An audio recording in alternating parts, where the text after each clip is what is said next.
राधे राधे। आप सभी को आने वाले हरतालिका तीज की ढेरों शुभकामनाएं। तो आज की वीडियो में आपको हरतालिका तीज की पूजन हम कैसे करते हैं वो बताया है, ठीक है। तो जैसे हरियाणा, पंजाब आदि में हरियाली तीज को सबसे बड़ी तीज मानी जाती है, जैसे ही राजस्थान और गुजरात में कजरी तीज को, और बिहार, यूपी, बहुत सारी जगहों में हरितालिका तीज को सबसे ज़्यादा बड़ी तीज मानी जाती है, ठीक है। तो पूजन हमको कैसे करना है, तो ये पूजन जो है वो प्रदोष काल में किया जाता है, रात के चारों पहर, ठीक है। और अगले दिन ही गणेश चतुर्थी भी होती है। तो इस पूजन में देखो, चौकी लगाना सबसे ज़्यादा अच्छा माना जाता है। यदि किसी भी कारण से आप चौकी ना लगा पाए तो अपने घर के मंदिर में भी इस पूजन को कर सकते हो। पर अगर आपके घर के मंदिर में ज़्यादा जगह नहीं है तो आप उसमें ना ही कीजिए, अलग से चौकी बिछा लीजिएगा, ठीक है। तो चलो हम पूजन शुरू कर देंगे। सबसे पहले चौकी के ऊपर आप कोई भी लाल रंग का वस्त्र आप लगा लीजिएगा। लाल ना हो तो पीला, गुलाबी, हरा भी आप बिछा सकते हो, ठीक है। अच्छे से शाम को भी एक बार नहा लीजिएगा, 16 श्रृंगार करके इस पूजन करेंगे। तो थोड़े अक्षत का आसन देके हम शिव परिवार को स्थापित करेंगे। अगर आपके पास फोटो है या मूर्ति है, जो भी स्वरूप है उनको हम स्थापित कर देंगे। फिर से और अक्षत में आसन देके हम पिंडी रूप में जो मूर्ति हम बनाते हैं, शिवलिंग, माता गौरी और गणेश जी की, ठीक है। ये आप ज़रूर बना लीजिएगा। मिट्टी से बना लीजिएगा। अगर आपके पास धातु के तो आप धातु से बना सकते हो, ठीक है, वो आपकी इच्छा है। उसके बाद हमको कलश स्थापित करना होता है, तो हम थोड़े से अक्षत का आसन देंगे। अक्षत का वो मतलब होता है कि बिना टूटे हुए चावल, ठीक है। हम अष्टदल कमल बना देंगे। अष्टदल कमल में 8 जैसे फूल होते हैं ना, वैसा आकृति बनाई जाती है। ये कलश के लिए होता है। उसके अंदर हम थोड़ी सी हल्दी और कुमकुम भी डालेंगे, क्योंकि ये गौरी माता का पूजन होता है। गौरी माता के पूजन में हल्दी कुमकुम का विशेष पूजन किया जाता है, ठीक है। उनको प्रिय होता है हल्दी कुमकुम। उसके बाद उसके ऊपर हम एक कलश रखेंगे। कलश तांबे पीतल का हो तो सबसे अच्छा है। तांबे पीतल का ना हो तो फिर आप सोने चांदी का, वो भी ना हो तो फिर आप स्टील का भी रख सकते हो। स्टील का नहीं रखना चाहिए, पर अगर कुछ भी ना हो तो आप वो भी रख सकते हो, ठीक है। और अगर वो भी ना हो तो फिर आप मिट्टी का भी कलश रख सकते हो। मिट्टी का सबसे उत्तम रहता है, आप मिट्टी का भी रख सकते हो, ठीक है। फिर हम उसके अंदर सिक्का, सुपारी, लौंग, इलायची, हल्दी की गांठ या हल्दी पाउडर डालेंगे। अक्ष आम के अशोका के रखेंगे। अक्षत का आसन देंगे ऊपर, और एक दीपक हम प्रज्वलित करेंगे। ये जो दीपक है चारों पहर में जलना चाहिए, तो आप थोड़ा बड़ा दीपक ले लीजिएगा। फिर अपना जो भी आप सिंदूर जिससे भी लगाते हो वो भी आप ज़रूर रख देंगे, ठीक है। और फिर हम एक पानी की सहायता से हम भाव रूप में स्नान करा देंगे उनको, ऐसे छींटे मार देंगे। उसके बाद देखो, यदि आपका व्रत होता है निर्जला तो आप इस आचमनी को ना कीजिएगा।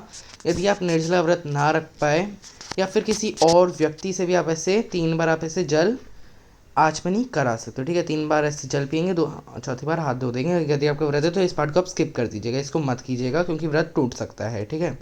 फिर हाथ में हम अक्षत और फूल लेकर हम सभी देव देवताओं का आवाहन करेंगे कि हे माता गौरी, हे शिव शंकर, हे गणेश जी, आज हम आपके हरितालिका तीज का पूजन कर रही है, तो आप ज़रूर हमारे पूजन पधारे और हमें आशीर्वाद दे, ठीक है। सदा सौभाग्य का हमको आशीर्वाद दीजिए, ऐसा हम बोल देंगे। और फिर अक्षत और फूल छोड़ देंगे। मूर्ति या फोटो के ऊपर नहीं छोड़ना है, नीचे आप दीपक के उधर भी छोड़ सकते हो, या फिर आप नीचे छोड़ दीजिएगा। उसके बाद हम सबसे पहले अभिषेक कर लेंगे। तो सबसे पहले हम जल से अभिषेक करेंगे। उसके बाद कच्चे दूध से अभिषेक करेंगे, ठीक है। कच्चा दूध आप एक दिन पहले ही लेके आ जाएगा, क्योंकि उसी दिन मिलना बहुत मुश्किल हो जाता है, क्योंकि बहुत सारे लोग लेते हैं तो ख़त्म भी हो सकता है। तो आप एक दिन पहले लेके आ सकते हो, उस दिन भी हो पाए तो आप उस दिन भी लेके आ सकते हैं, क्योंकि आपको ये पूजन शाम को करना है। उसके बाद हम फिर से जल से अभिषेक करा देंगे। और देखो, फोटो को तो हमने पहले से ही अभिषेक करा दिया है, तो सबसे पहले उनको हम कलावा समर्पित कर देंगे। उसके बाद हम तीनों मूर्तियों को भी हम कलावा समर्पित कर देंगे, ठीक है। उसके बाद माता गौरी को देखो हम चुनरी समर्पित करते हैं। चुनरी का ऐसा कोई छोटा कपड़ा हो तो आप उसको समर्पित कर सकते हो। छोटी सी चुन्नी भी आजकल मार्केट में मिल जाती है, तो आप वो भी ले सकते हो, ठीक है। उसके बाद सबसे पहले हम चंदन से तिलक करेंगे सभी को। तो सबसे पहले गणेश जी को, उसके बाद शिव शंकर को, उसके बाद माता गौरी को हम तिलक कर देंगे। दीपक जो है वो आप अखंड दीपक ही रखिएगा, ठीक है।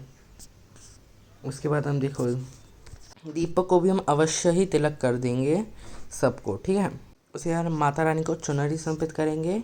नई चुन्नी हो सके तो आप नई चुन्नी लेके आ जाएगा, नई ना हो तो पुरानी भी आप स्वच्छ करके गंगा जल से छींटे मार के आप पहना सकते हो, ठीक है। उसके बाद हम इत्र लगा देंगे सभी को। इत्र आप चाहे जो आपने कलावा समर्पित किया उसके ऊपर लगा सकते हो, नहीं तो फिर आप अलग से रुई जो आती है ना कॉटन, उसके ऊपर लगा के भी हम समर्पित कर सकते हो, ठीक है।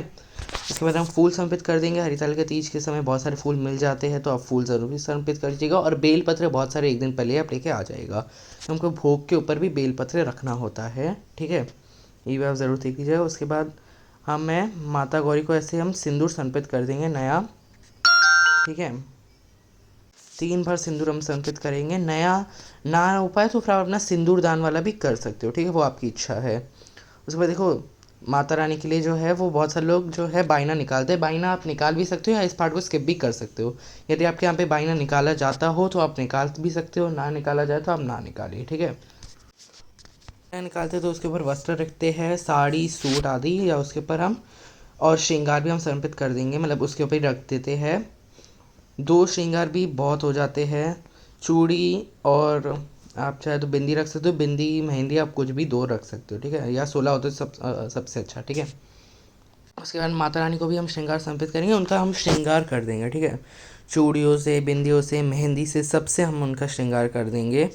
उसके बाद हम बिंदी भी लगा देंगे, ठीक है, मतलब 16 श्रृंगार आप कर दीजिएगा। उसके बाद हम बेल पत्र लेंगे और चिकनी साइड जो दिन बेल पत्र की वो हम समर्पित करेंगे शिव शंकर को, माता गौरी को, गणेश जी को, सभी को हम समर्पित कर देंगे, फोटो मूर्ति दोनों पे, ठीक है। और शिव शंकर की जो भी प्रिय चीज़ें होती, भांग, धतूरा, धतूरे के फल, सब आप समर्पित कर दीजिएगा। ना हो पाए तो फिर आप सिर्फ बेलपत्र भी समर्पित कर सकते हो। फिर जो भी मीठा आपने बनाया वो भी आप ज़रूर समर्पित कीजिएगा, उसके ऊपर भी हमको बेलपत्र ज़रूर रखना होता है, ठीक है। उसके बाद हम क्या करते हैं, फल समर्पित करते हैं, ठीक है। ऋतु फल जो भी मिल जाए, मतलब जो भी सीजनल फ्रूट्स होते हैं वो आप ज़रूर समर्पित कीजिएगा, उसके ऊपर बेलपत्र हम ज़रूर रख देंगे, ठीक है। उसके बाद देखो भीगे काले चने, मैंने यहाँ पे सफ़ेद चने दिखाए पर काले चने आप ले लीजिएगा। काले चने एक दिन पहले ही आप भिगा लीजिएगा, उसके बाद हम समर्पित करेंगे और इसी के खा के हम व्रत भी तोड़ते हैं बहुत सारी जगह पे, ठीक है। उसके बाद हम एक नारियल भी माता को ज़रूर से ही समर्पित करेंगे। नारियल पानी वाला होना चाहिए ना, बजा के देख लीजिएगा ऑलरेडी। फिर 1 लोटा जल भी हम भोग के स्वरूप में भी रखेंगे और कथा के लिए भी हम अलग से रखेंगे। उसके बाद हम कथा सुनते हैं तो हाथ में अक्षत लेकर और फूल लेकर हम कथा सुनते हैं, ठीक है।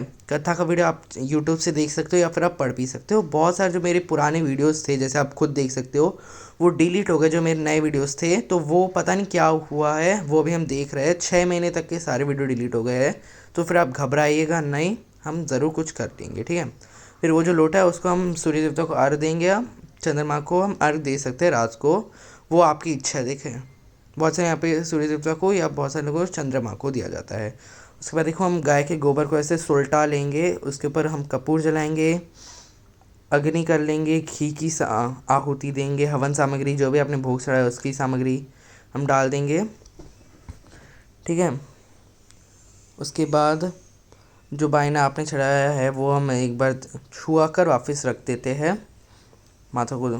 उसके बाद हम माता से हम जो है सिंदूर दान करते हैं, ऐसे बोलते हैं, तो हम माता को 3 बार ऐसे अपना सिंदूरा से हम ऐसे सिंदूर लगाते हैं। जितनी बार भी आप लगाते हो उतनी बार आप लगा लीजिएगा, और जो फिर उतनी बार ही आपको अपने माथे पे लगाना होता है, ठीक है। फिर हाथ जोड़ के हम सभी को भोग ग्रहण करने के लिए प्रार्थना करेंगे, ठीक है। तो इस प्रकार से हम पूजन करते हैं, और जो हमने हवन किया उसके बाद 3 बार आप पानी भी ज़रूर फेर लीजिएगा, ठीक है। उसके बाद आरती भी कर लीजिएगा आप, ठीक है। कपूर से भी आप आरती कर लीजिएगा अलग से, ठीक है, क्योंकि वो दीपक हमको नहीं छेड़ना है। और आप दक्षिणा आदि भी को चढ़ा दीजिएगा, ठीक है। तो इस प्रकार के हरितालिका तीज का पूजन करते हैं। चारों पैर में आपको ऐसे ही पूजन करनी होती है। सिर्फ आप क्या करिएगा, जो वापस आपको अभिषेक कराना होता है, बस इतना। और अगर आप अलग अलग भोग लगा पाए तो बहुत अच्छा है। ऐसे हम पूजन करते हैं। कोई भी सवाल तो कमेंट्स बॉक्स में पूछ लीजिएगा। जय माता दी।